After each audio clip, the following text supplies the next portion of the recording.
Alors, l'exemple de la guerre en Syrie, on voit ici M.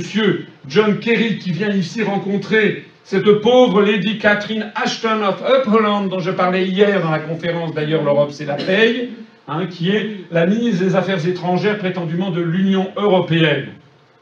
Au moment de la guerre en Syrie, eh bien on a vu comment les États-Unis sont venus donner leurs instructions à l'Europe.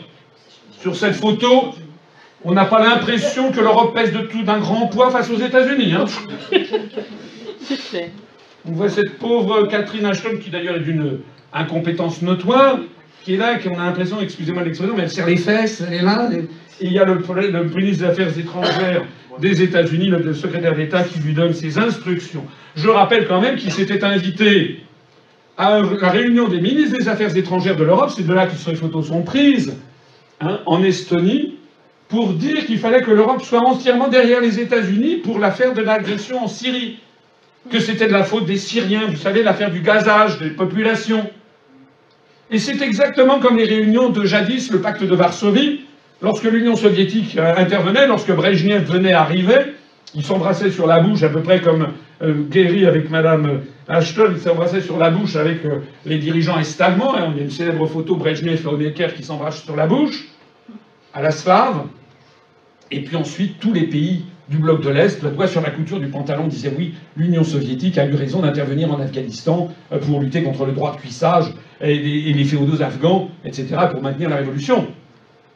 Et bien là, c'est exactement ce qui s'est passé. Tous les pays d'Europe ont dit oui, oui, tout à fait, c'est le régime de Bachar el-Assad qui a gazé sa population, c'est absolument intolérable. Comme du temps de l'Union soviétique, les pays vassalisés, les satellites n'en pensent pas moins. Donc il y a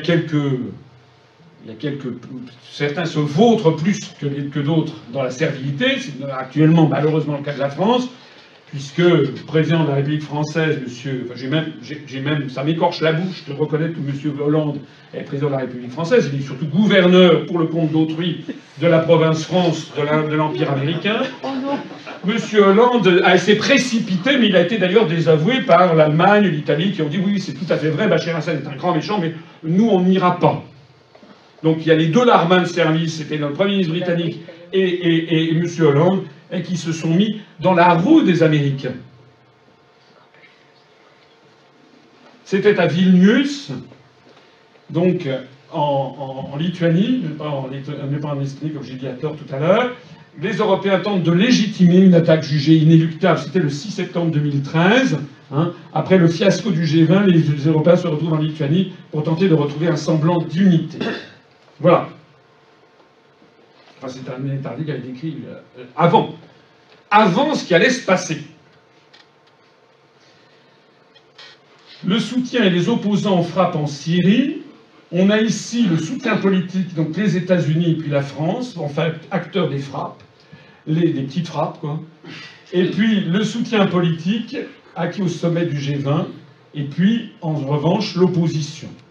Au passage, ceci rappelle un peu la carte que je vous ai montrée tout à l'heure sur la guerre mondiale, avec la répartition de l'ensemble du monde dans un camp ou dans l'autre. Nous sommes passés pas loin de la guerre mondiale en Syrie, à l'été et au début de l'automne. Que s'est-il exactement passé le 3 septembre 2013 en Méditerranée?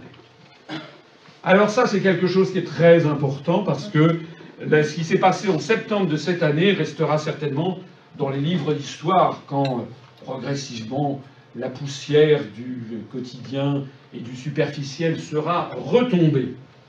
La Russie informe le monde, depuis à 10h16 heure de Moscou, 6h16 GMT, la Russie informe qu'il y a eu le lancement de 2 missiles qui ont eu lieu, donc qui a eu lieu à 10h16, et qui a été détecté par les stations radars à Armavir, sud de la Russie.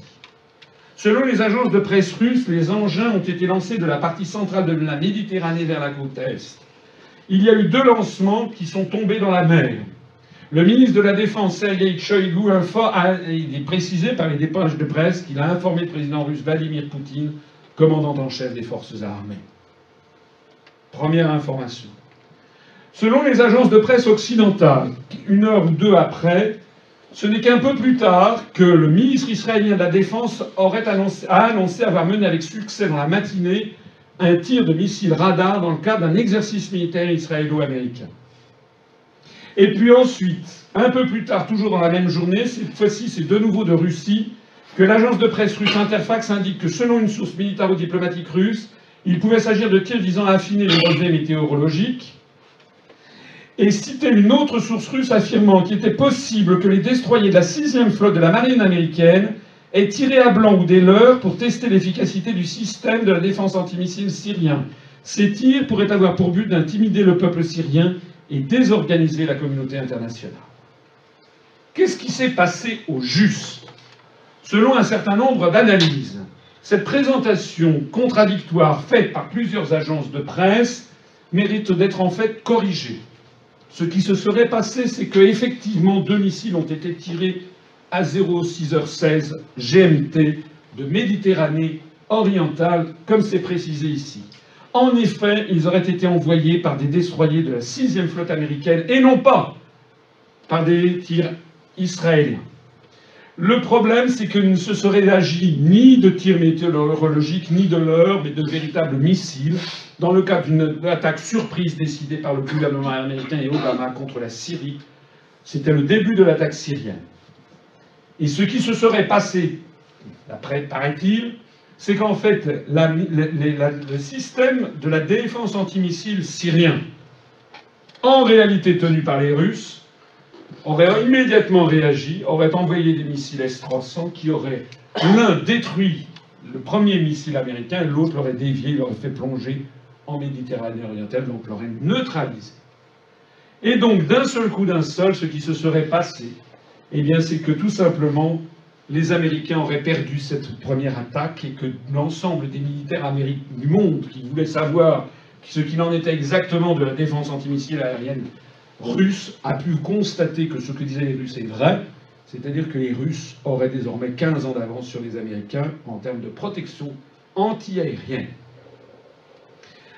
Si tout ceci est vrai, ça explique beaucoup de choses. Ça explique notamment pourquoi l'attitude arrogante, pour le moins extraordinairement guerrière des États-Unis, d'un seul coup, a changé de nature. Comment le président de la... Enfin, je n'ose même pas le dire, mais comment les dirigeants français ont été lâchés comme des vieilles chaussettes par les Américains lorsqu'ils ont compris le problème. Parce que nous, on pensait, enfin pas moi, pas vous, mais M. Hollande et M. Fabius pensaient être du côté du gagnant, sauf que non, c'est terminé. La Russie a acquis la suprématie militaire dans le domaine de la défense antiaérienne, notamment avec les missiles S-300, dont voici une présentation.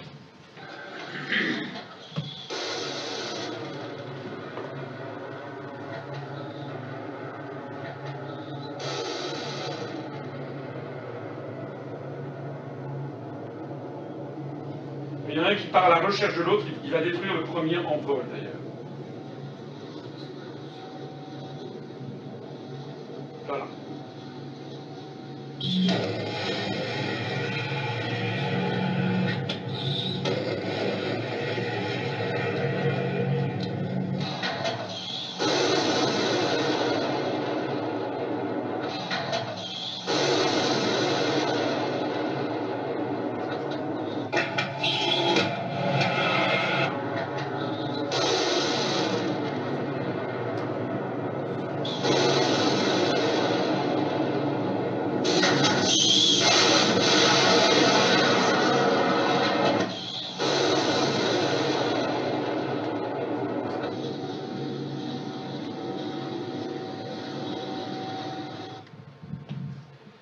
Je ne suis pas là pour vous en vendre, mais simplement pour vous insister sur le fait que ce système S-300 PMU-2 est un système mobile multicanal destiné à protéger les sites stratégiques les plus importants d'un État et de ses forces armées contre des bombardements massifs.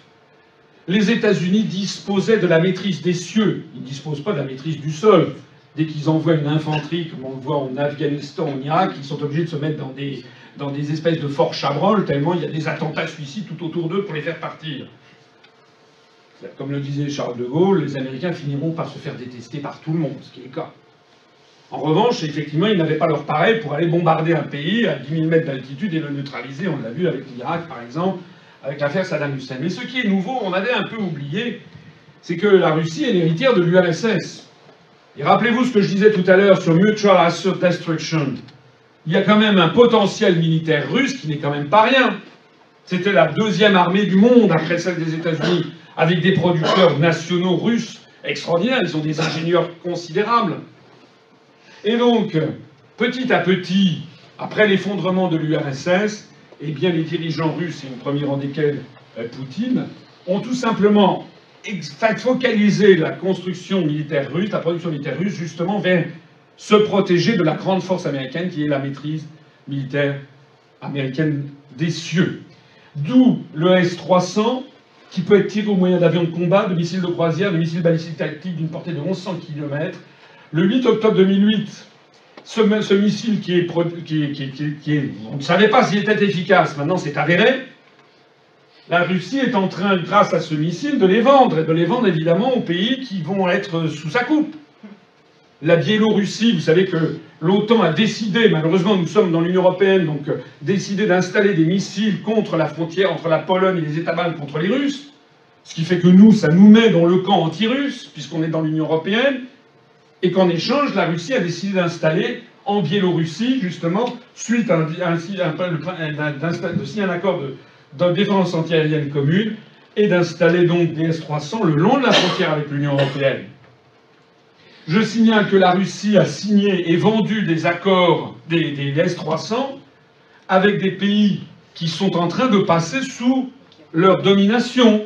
L'Algérie, l'Arménie, l'Azerbaïdjan, la Biélorussie, la Bulgarie, bien que membre de l'Union européenne, la Chine, la Grèce, l'Iran. Les S-300 ont été vendus à l'Iran, Medvedev avait tergiversé, mais Poutine a décidé de les livrer. La Russie elle-même, bien entendu, la Syrie, le Venezuela et le Vietnam. Depuis qu'il y a eu cette affaire, est-ce que vous avez noté qu'on ne parle plus de la Syrie? C'est terminé. C'est fini. Le diable, Bachir el-Assad, on n'en parle plus. D'ailleurs, on ne parle plus beaucoup non plus de l'Iran. Un petit peu. Un petit peu, mais pas beaucoup. Parce que l'Iran, maintenant, et la Syrie sont dotés de ces missiles. On voit d'ailleurs que M. Kerry et son homologue, qui est un génie, enfin Sergueï Lavrov, d'après les mêmes informations dont on dispose, eh bien, tout simplement, les Russes, au lieu de pousser leur avantage pour humilier les États-Unis après ce qui s'est passé, auraient aussitôt eu le génie diplomatique de prendre contact avec les Américains en disant « Bon, on n'en parle pas, mais maintenant c'est fini de rire, la Russie c'est pour nous. Bas les pattes de Syrie et de l'Iran, ça c'est à nous. Vous n'y touchez pas. Sinon c'est la guerre mondiale, et vous avez vu qu'on vous a tapé. Et on va trouver un système pour vous faire, c'est ce que les diplomates anglo-saxons appellent face-saving device, c'est-à-dire pour sauver la face. Eh bien, le face-saving device, c'est qu'on va vous proposer que la Syrie abandonne ses armes chimiques. Et là, vous allez trouver ça formidable. Et c'est ce qui s'est passé. On a appris quelques jours après que la Russie proposait que la Syrie se défasse de ses armes chimiques. Aussitôt, dans la milieu, la Syrie a dit oui. Et puis, 6 heures après, c'est Mme Merkel qui a trouvé ça formidable. Et après, quelques heures après, c'était Cameron, le Premier ministre britannique. Moi, je suivais ça de heure par heure. Je me dis, bon, si Merkel et Cameron trouvent ça formidable, c'est qu'il y a quelque chose. Parce que la Syrie, 15 jours avant, aurait dit ça. Aussitôt, la propagande de la communauté internationale aurait dit, oui, oui, c'est encore pour gagner du temps. Ils auraient refusé ça. Donc, si Cameron et Merkel, c'est qu'ils agissaient sur instruction. Et après, ça a été le président des États-Unis soi-même qui a dit que c'était intéressant. On voit d'ailleurs le peu de cas qui est fait des dirigeants français, parce qu'à l'évidence, n'étaient pas avertis. Ils se sont retrouvés tout seuls, comme ça, abandonnés par tous, y compris par les États-Unis, gros gens comme eux, devant. Nous sommes désormais donc alliés avec la Lettonie, comme je l'ai dit tout à l'heure, où défilent des ex-légionnaires de la Waffen-SS dans la capitale, puisqu'il paraît que nous avons les mêmes valeurs, donc en Lettonie, en Estonie, les Waffen-SS nazis sont commémorés officiellement comme combattants contre le nazisme, donc ça ce sont nos alliés, et en échange, eh bien, l'armée russe déploie le long de sa frontière avec les pays baltes ou dans les pays ou en Biélorussie des S-300, mais mieux encore. Maintenant, les S-300 sont dépassés par les S-400. C'est l'agence RIA Novosti qui me l'avait appris il y a quelques mois. Et puis mieux encore, maintenant c'est les S-500 en avance de 15 à 20 ans sur l'ennemi supposé, déclaration d'un général russe sur Yalovosti. Il n'y a plus de quoi rire parce que maintenant c'est vérifié. Et c'était des S-300 alors que là on est au niveau des S-500. C'est le troisième choix stratégique dramatiquement erroné. Du fait de la prétendue construction européenne, la France lie son destin à des pays stratégiquement hostiles à la Russie et à la Chine, au moment même où l'écrasante suprématie militaire américaine est remise en question par la Russie et la Chine. Bravo pour le choix stratégique. Le désastre de la diplomatie française, c'est le plus insupportable, c'est que ce sont ceux-là même qui prétendent nous donner des leçons de pacifisme qui sont en train d'entraîner le monde vers le gouffre d'un nouveau conflit planétaire. Écoutez cette déclaration. L'interlocuteur que quand on entend ça, et je suis conscient de la force de ce que je suis en train de dire, M. Bachar el-Assad ne mériterait pas d'être sur la terre. Parce que c'est une opération de destruction d'un peuple qui est en train d'accomplir. C'est M. Fabius disant Bachar el-Assad ne mériterait pas d'être sur la terre. C'est une déclaration inouïe. On n'a jamais, je crois, de mémoire de diplomate depuis Nabucodonosor, entendu un truc pareil. Même Ribbentrop n'avait jamais dit ça. M. Bachar el-Assad ne mériterait pas d'être sur la terre. C'est une véritable opération de destruction d'un peuple. Très bien. Sauf que le problème, c'est que quelques semaines après, le 18 octobre 2013, John Kerry s'est réuni avec Sergei Lavrov à Bali, en Indonésie. Alors évidemment la queue basse. Et la déclaration, c'est Assad deserves credit for agreeing to chemical weapons destruction, said John Kerry. Voilà. Alors je vais vous le dire, je ne vais pas vous faire en américain. C'est dans Independent. Kerry, le secrétaire d'État américain, 18 octobre, le processus donc de neutralisation des armes chimiques syriennes, a commencé en interroquant, et nous nous apprécions beaucoup la coopération russe et également l'évidente complaisance des Syriens pour mener à bien cet accord. Le secrétaire d'État a également dit que les États-Unis étaient d'accord avec la Russie pour avancer dans les pourparlers de paix sur la Syrie aussitôt que possible. Je pense qu'il est extrêmement significatif que hier, dimanche, quelques semaines avant que la résolution des Nations Unies soit passée, après que la résolution des Nations Unies ait été adoptée, des armes chimiques aient commencé à être détruites, a dit Kerry. Je pense, franchement, qu'il faut accorder cela au crédit du régime de M. Assad. C'est un excellent commencement et nous accueillons avec bienveillance un bon commencement. Au fond, Assad, c'est un type assez bien. Le monstre, la bête immonde, le diable, est devenu un type auquel on reconnaît le crédit. Ça, c'est les Américains. Comme disait De Gaulle, il n'y a pas d'amitié entre les États, il n'y a que des intérêts. Et la France a été lâchée comme une vieille chaussure. La France a été ridiculisée surtout dans cette affaire. On apparaît maintenant comme... On a tout perdu. Tout perdu à peu près.